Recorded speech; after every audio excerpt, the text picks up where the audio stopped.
It was supposed to be just another tech talk, a packed auditorium, cameras everywhere, and Elon Musk center stage. The interviewer, known for sharp questions, smiled too wide. Elon raised an eyebrow. "This should be fun," he said dryly. Fans buzzed in anticipation. They wanted innovation, Mars updates, maybe a Neuralink joke. Elon adjusted his mic. "Let's get into it," he said. The lights dimmed, silence wrapped the room. First question? Smooth. AI ethics. Elon nodded thoughtfully. Second, space colonization. He grinned. Still aiming for Mars by 2029. Then the interviewer leaned in. "You talk about building the future, but what are you afraid you already destroyed?" Elon blinked. Silence. No witty reply, no deflection, just a long pause that filled the room. He removed his mic slowly. "We're done here," he said, voice calm but cold. The audience froze. No boos, no applause, just stunned silence. Elon walked off stage without looking back. The host stared at his empty chair. Within minutes, clips hit the internet. "Elon Musk walks off stage," trended worldwide. Fans defended him. Critics pounced. "He cracked," one outlet said. "He was honest," said another. The interviewer claimed, "I just asked what the world was thinking." Elon posted nothing. No tweets, no statements, just silence. Unusual for him. Staff at the event said he was pale backstage. Not angry, just shaken. One camera caught him whispering, "That question, it was too real." Analysts tried to decode his silence. Was it about AI, his companies, his personal life? Fans speculated it was about his kids, or maybe Earth itself. Late-night shows mocked the moment. But one anchor said, "Sometimes silence screams the loudest." And across the world, people began re-watching the question, not for answers, but for what it stirred. 3 days later, Elon emerged on a podcast, not tech, but mental health. "That question hit a place I don't visit often," he said. "I've built things, changed things, but destroyed? Yeah, probably relationships, time, maybe even trust in tech." The host asked gently, "Is that what made you walk away?" Elon nodded. "Not because I was angry, because I wasn't ready to answer." He added, "We don't prepare billionaires to feel, just to build." The comment went viral. "We saw the man, not the machine," one tweet read. Elon smiled during the podcast. "Maybe I needed to walk off to walk into something real." That episode became the most viewed in the show's history. And for once, the spotlight felt like a mirror, not a stage. Something changed. The internet, once split, grew quiet. Memes stopped. Threads softened. "Maybe he's just tired," someone posted. It was liked 1,000,000 times. Celebrities spoke out. "That question would break anyone," said a famous actor. A psychologist posted, "The question wasn't inappropriate, but timing is everything, and sometimes it's mercy to wait." Elon's silence now felt sacred, not strategic. A fan wrote, "He's been carrying rockets, companies, and expectations. He finally dropped the mic for his own soul." Spaces of empathy emerged. Comment sections turned kind. Even critics paused.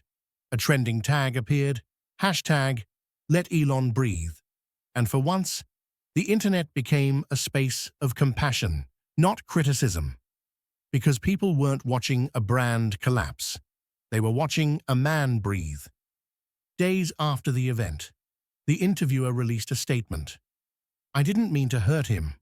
I just wanted honesty." Some defended him. Others weren't so kind. "There's a difference between a scoop and a scar," one critic wrote. He appeared on another show. "I regret how I framed the question," he said. "Not that I asked it." He admitted he admired Elon. "Maybe I wanted him to be more human. And I pushed too hard." Elon, still quiet, didn't comment, but fans appreciated the humility. The interviewer paused his career. Maybe it's time I reflect too. He visited a counselor. You helped reveal a wound, the counselor said. Now it's up to you what you do with it.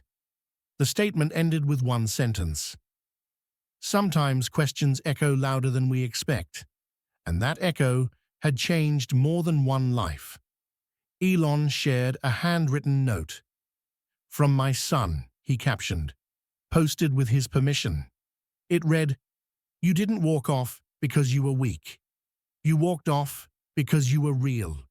I've seen you tired. I've seen you brilliant. But that day, I saw you become more than both. You taught me that strength doesn't mean answering everything." The note ended. I love the man who walked off stage, and I love the one who walked back into himself. The internet erupted. Not with debates, but with tears. Commenters posted their own letters to parents, bosses, themselves. Therapists used the letter in sessions. This is what grace sounds like, one said.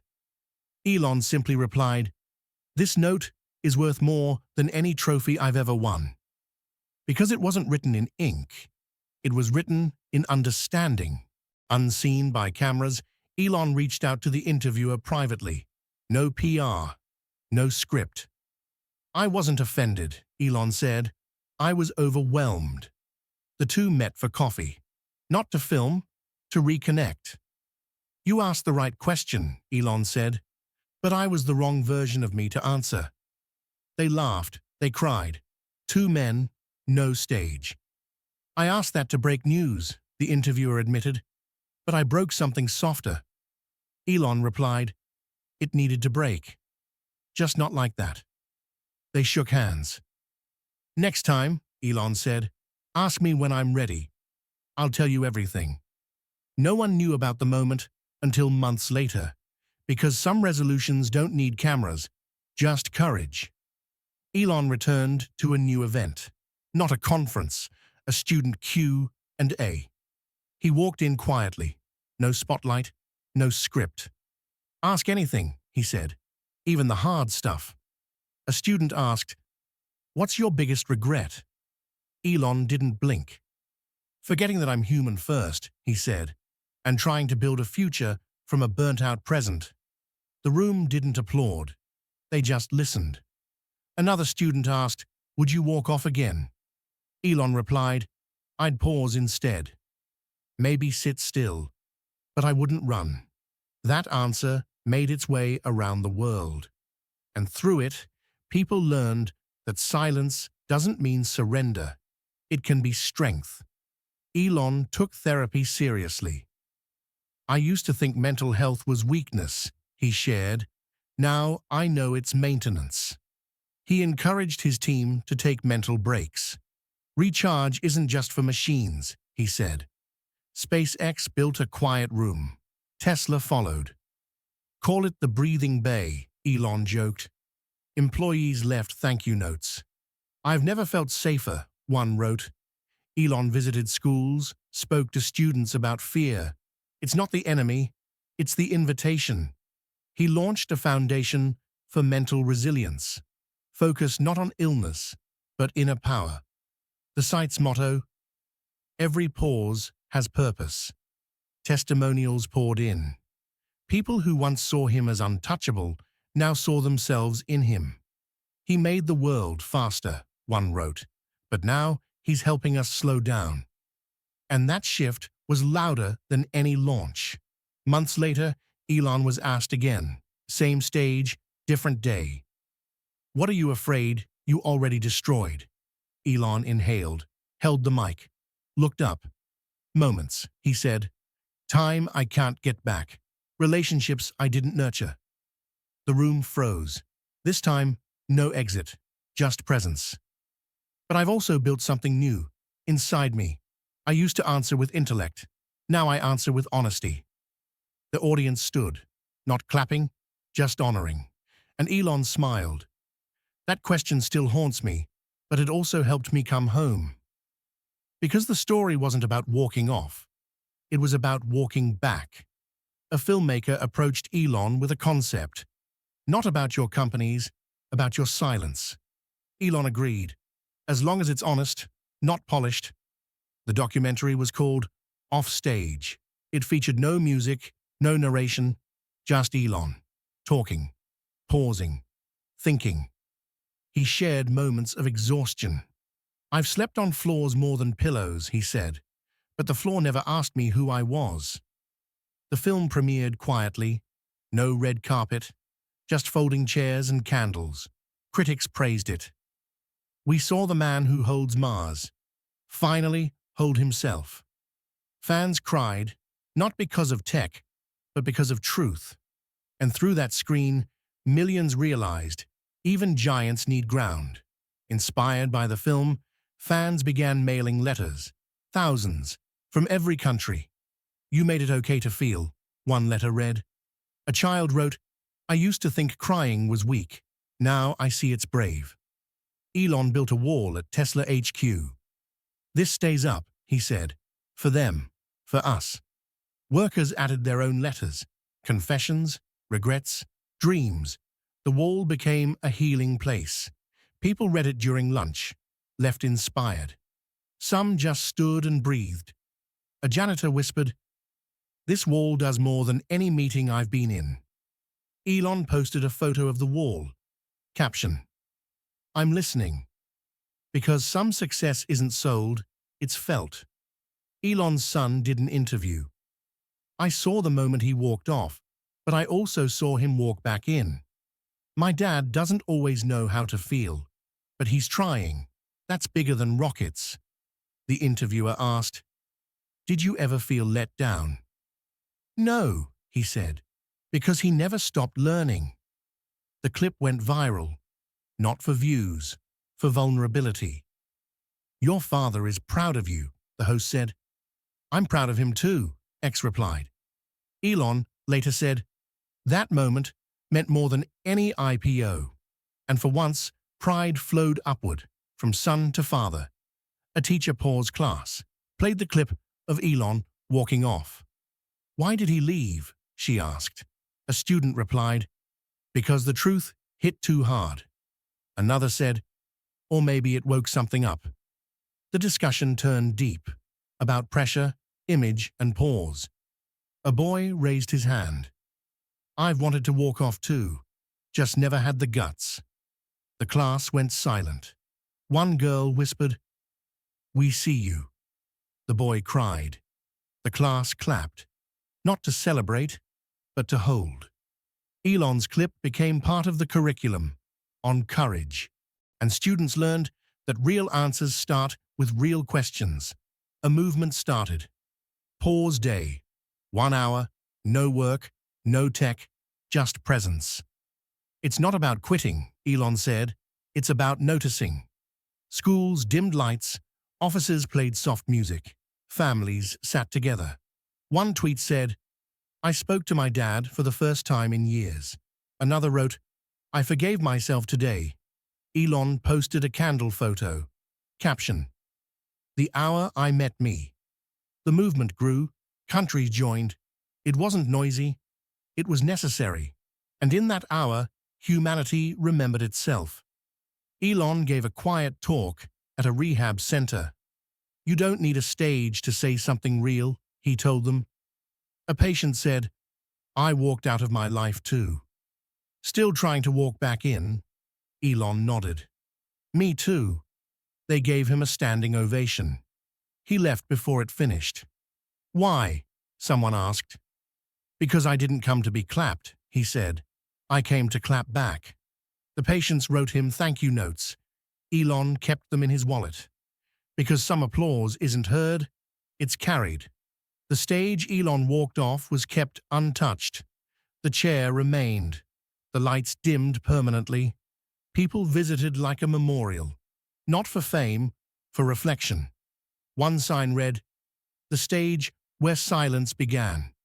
Elon visited once, left a letter on the chair. "Thank you for breaking me," it read. "You helped me find who I buried." The crew framed it. Visitors cried, strangers hugged. A tourist said, "This is where noise stopped and meaning started, because some chairs speak louder empty than filled." Elon accepted one last interview, on his terms. No audience, no lights, just one camera, one chair. "Ask me anything," he told the host. The first question, "What did you find in your silence?" "Myself," he answered. "Not the CEO, not the icon, just the man who needed grace." The interview wasn't shared immediately. Elon said, "Hold it until the world needs it most." It was released on a day of global mourning, and it healed more than headlines ever could. A year later, Elon returned to the original stage. No speech planned, just a chair, a mic, and time. He sat where he once stood. "I don't have all the answers, but I finally hear the questions." He spoke about joy, about loss, about walking through fire and not being burned, but branded. "That walk-off was a gift," he said. "It burned off the armor." The audience didn't clap. They breathed. A kid yelled, "We missed you." Elon smiled. "I miss me too." The lights dimmed slowly, and this time, he stayed. Elon wrote a final journal entry. "Silence saved me. I chased Mars, but found meaning when I stopped running." He published it anonymously. Fans found out later. It topped charts, not as memoir, but manual. People read it on benches, in bedrooms, in hospitals. "I didn't walk off to leave," he wrote. "I walked off to return whole." He closed with, "Let silence speak. It says what we're afraid to." The journal now sits in a glass case. Next to it, an empty mic. Because some words are meant to be felt, not heard. What did you think of Elon Musk's journey, from walking off stage to finding his true self through silence? How did this story resonate with you?